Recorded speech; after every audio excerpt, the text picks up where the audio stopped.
This is another podcast from Alpha Business Media. Welcome to another deep dive. Today we're tackling something huge, really expanding fast, the global IT outsourcing market. Yeah, the numbers are pretty staggering. We're talking about maybe US $651 billion this year, climbing towards, over US $850 billion by 2029. Exactly. And a huge chunk of that action, the biggest and fastest growing piece, is right there in the Asia-Pacific region. So our focus today zooms in on Nepal, which is, geographically right in the middle of all this growth. And the sources we've looked at, they pose this really interesting kind of critical question for Nepal's IT folks. How do local companies actually land those big Western clients? Not just by being cheaper, right? But by offering something unique, some real deep expertise in specific tech areas. That's the core of it. So our mission today is to unpack where Nepal stands now, look at the strategy being proposed for moving forward, and we'll figure out how it can genuinely become a noticeable player on that global IT map. Okay, let's get into it. Yeah, and when you first look at the landscape, it's immediately obvious what Nepal is up against. Sure, the location's great for tapping into that regional growth, but that also means facing some really, really fierce competition. You've got India next door, the absolute giant dominating with massive scale and, traditionally lower costs. And then you have other fast movers like Bangladesh really pushing hard on building up their human resources. So Nepal's got this choice. It can't really win a race against India on sheer size or just being the cheapest. That feels like, a losing proposition. Instead, the idea is it needs to pivot. It has to get, smarter and more specialized. Move from just being the hands that build what they're told to becoming a sought-after partner, someone with deep, unique skills. It really feels like Nepal's IT industry is at a critical juncture right now. That really sharpens the focus on the challenge, doesn't it? Okay, so let's dig into Nepal's current situation. It's described as being at a crossroads. Apparently, there's this kind of running question, maybe a bit rhetorical in the local tech circles. Why, even with all these technically skilled people, hasn't Nepal produced a single IT unicorn? One of those billion-dollar startups that gets global attention. And this seems to point towards what our sources are calling the service trap. Can you unpack that a bit? What does that mean exactly? Sure. It's basically this low-risk model that many local companies tend to prefer. They secure maybe 30–40% payment upfront, and then they just build exactly what the client asked for. It provides a steady income, which is understandable, right? But the downside is it actively discourages putting money into the things you need for bigger growth. Things like strategic marketing, proper global market research, thinking about product management, and especially building international sales capabilities. So stable income, but it kind of caps their potential. How does that play out long term? Well, the implication is pretty significant. These companies get incredibly good at the technical stuff, the coding, the implementation. They develop, as the sources say, deep expertise in writing code. Yeah. But, and this is the key part, they might end up with a shallow understanding of business strategy. To really break free from that trap, something needs to change. A catalyst, as they put it, is needed to make it less risky for them to invest in developing their own intellectual property, their own IP, and then actually promoting it globally. Right, taking that leap from service provider to innovator. Exactly. But it's definitely not all doom and gloom. The talent base in Nepal is, undeniable. You've got major development centers there for big U.S. names like LIS Nepal, Kotaviti, Deerwalk, and successful local companies too, like Leapfrog Technology, F1 Soft, Cloud Factory. That's clear proof they have world-class talent right there. Okay, so the potential is there. What about the bigger picture, the economy? Well, economically, this push for high-tech exports is absolutely vital. Nepal's overall economy is tiny on the world stage, like 0.04% of global GDP.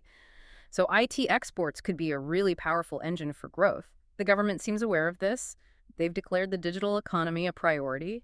And the recent Third Investment Summit apparently sent some positive signals. But I sense a but coming. Yeah, there's a significant but. Our sources point to serious obstacles. There's a history of political instability, which always makes long-term investment tricky. And perhaps more immediately, there's a reputation for slow implementation of government projects. Like one example given is how only a small fraction of development funds actually get spent by the end of the fiscal year. So you have these ambitious plans on paper, but then there's this gap between the plans and what actually happens on the ground. Ah, okay, that execution gap. That really is the core challenge then, bridging that gap between the big vision and making it happen. So given that service crap, the execution challenges, what's the proposed way out? What kind of strategy are we talking about? The sources outline what they call an acupuncture strategy. Acupuncture. Okay, intriguing. Yeah, it means being very precise, very focused. Instead of trying to do everything, concentrate resources on just a few narrow but fast-growing tech niches. And specifically, niches where Nepal already has some existing expertise, some foundation to build on. The goal is to build a reputation for deep skill in these areas, not just for being a low-cost option. Makes sense. So what are these targeted niches? They've highlighted 4 key areas that look particularly promising for Nepal. First up is financial technologies, or fintech. Right, fintech's huge globally. Absolutely massive. It's transforming with things like embedded finance, buy now, pay later, virtual cards, AI making services super personalized. Digital wallets are a major battleground, especially now that Apple's opened up its NFC stuff. And Nepal actually has some real strengths here. You've got F1 Soft International, a pioneer behind platforms like Isewa and PhonePe, apparently used by over 90% of financial institutions in Nepal. Wow, that's market dominance. It is. And IME Group is strong in money transfer solutions. So this shows they can build, complex, scalable, and secure financial ecosystems.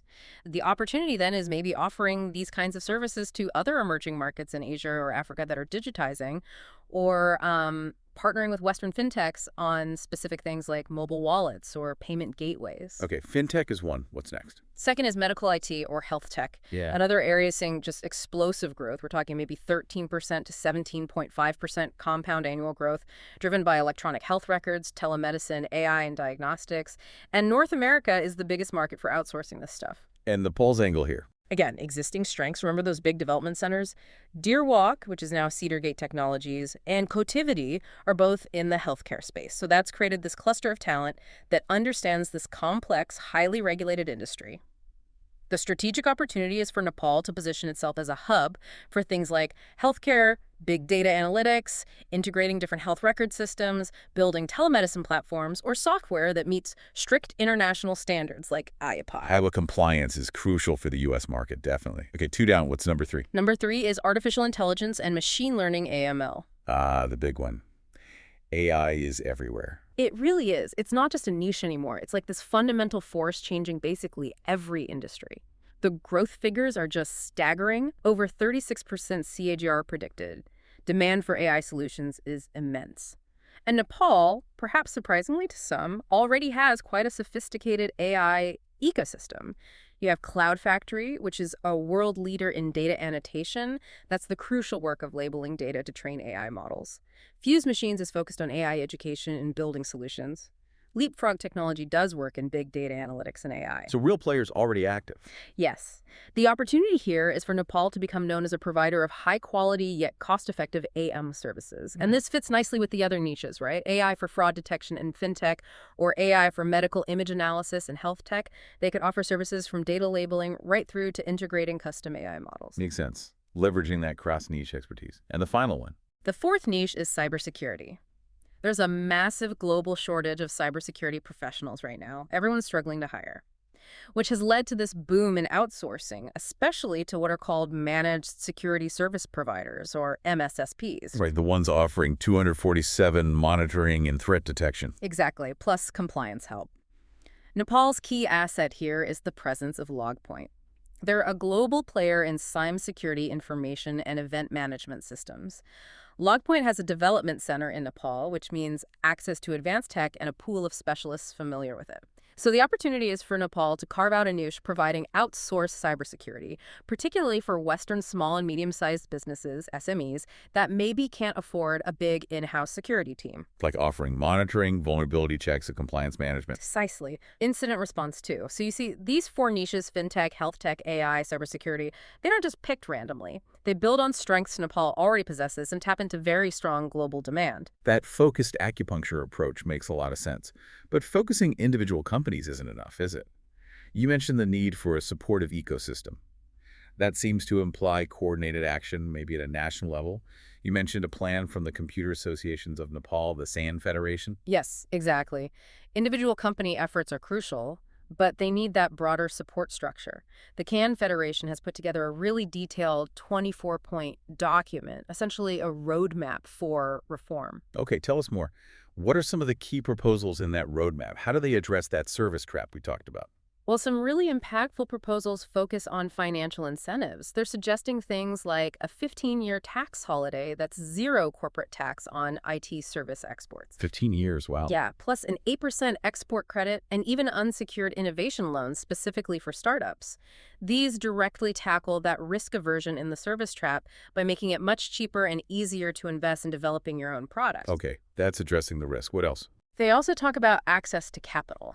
They want IT officially designated as a priority sector for bank lending, which would basically compel banks to be more open to financing IT companies, something that can be a challenge. Right, making sure the money flows. And critically, human capital. They propose setting up finishing schools in each province. The idea is to bridge that gap between what students learn in university and the specific skills the industry actually needs right now.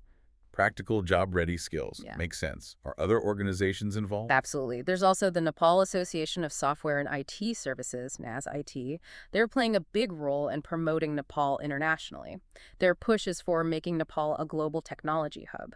They're doing things like the Nepal IT Roadshow in Australia next year, and there's a proposal for an IT promotion council, maybe modeled after Nepal's Tourism Council, to coordinate national branding and attract investment. A dedicated body for promoting the IT sector globally. Yes. And alongside all this, there's a clear need to strengthen the legal and digital infrastructure. That means clear data security and privacy laws, think GDPR compliance, which is vital if you want Western clients. And, of course, expanding reliable, high-speed internet access across the country. All sounds very comprehensive. But you mentioned that execution gap earlier.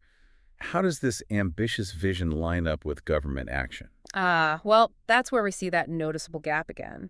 The vision from industry bodies like CAN Federation and NASIT is very ambitious, very forward-looking. But the government's approach seems more, let's say, fiscally restrained. Remember that point about only 36% of the development budget being spent? It suggests that, at least for now, the real driving force for change in Nepal's IT sector is coming from the private sector dynamism itself. They seem to be leading the charge. So the industry is pushing hard, even if government implementation lags a bit. Okay. One challenge that came up earlier was this reported lack of marketing and sales skills, something that tech specialists themselves apparently notice. With all this talent and this niche strategy, how does Nepal actually get the word out effectively? How do they build a strong national brand that cuts through the noise? Yeah, that's absolutely critical. Just having the skills isn't enough. You need to sell them. The sources suggest a multi-pronged approach here. First, develop that unified national brand, IT Nepal.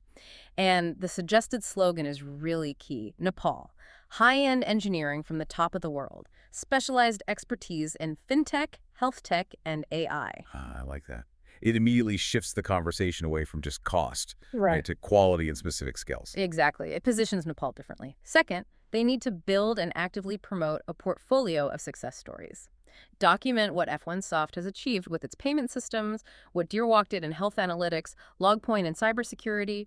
Use these as concrete proof points for potential clients who might be skeptical. Show, don't just tell. Precisely. Third, strategic global presence. This shouldn't just be individual companies scattered around.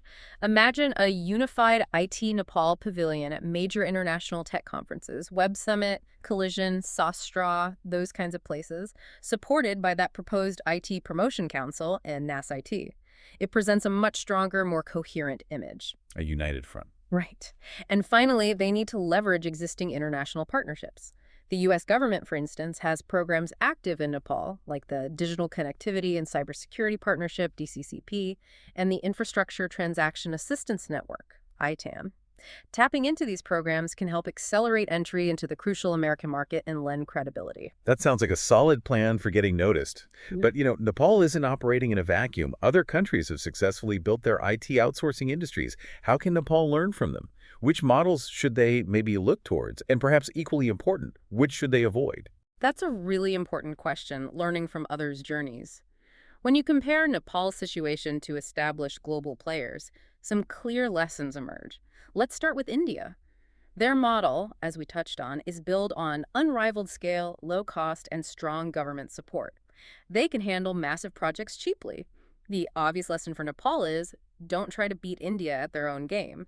Competing directly on price and scale is, well, futile. Right, avoid a direct race to the bottom. But Nepal can learn from how India strategically used government support to boost its IT sector and maybe apply similar tactics to nurture its chosen niches. Okay, so learn from the government support aspect, but not the scale cost model. What about others? Then you look at the Philippines. Their big advantage lies in, quoting the sources, the highest quality of service, cultural compatibility with Western countries, excellent command of English, and significant cost savings.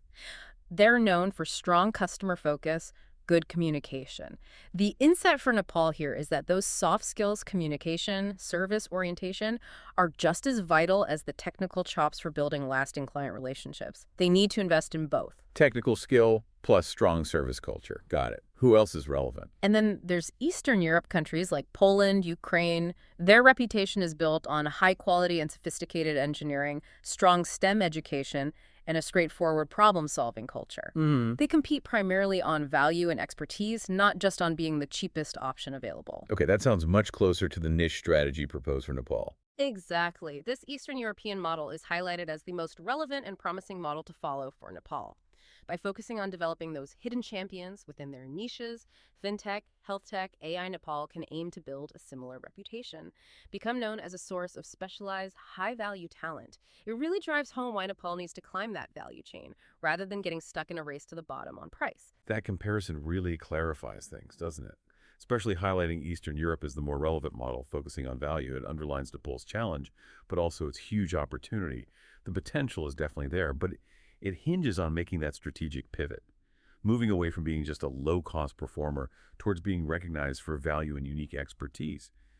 That laser focus on fintech, health tech, AI, and cybersecurity seems absolutely critical, and having that clear roadmap from the industry associations, hopefully driving more public-private partnership, seems indispensable too, along with building that strong national brand. It feels like the action plan is really laid out. It's not just a wish list, it's a concrete plan. Now, as you said, it's all about implementation. It really is. And what's fascinating, I think, is how this deep dive into Nepal's specific situation offers a kind of blueprint, doesn't it? It suggests how any nation, really, if it has a talented workforce, even if it faces systemic hurdles, might be able to use focused specialization and smart partnerships to kind of redefine itself on the global economic stage.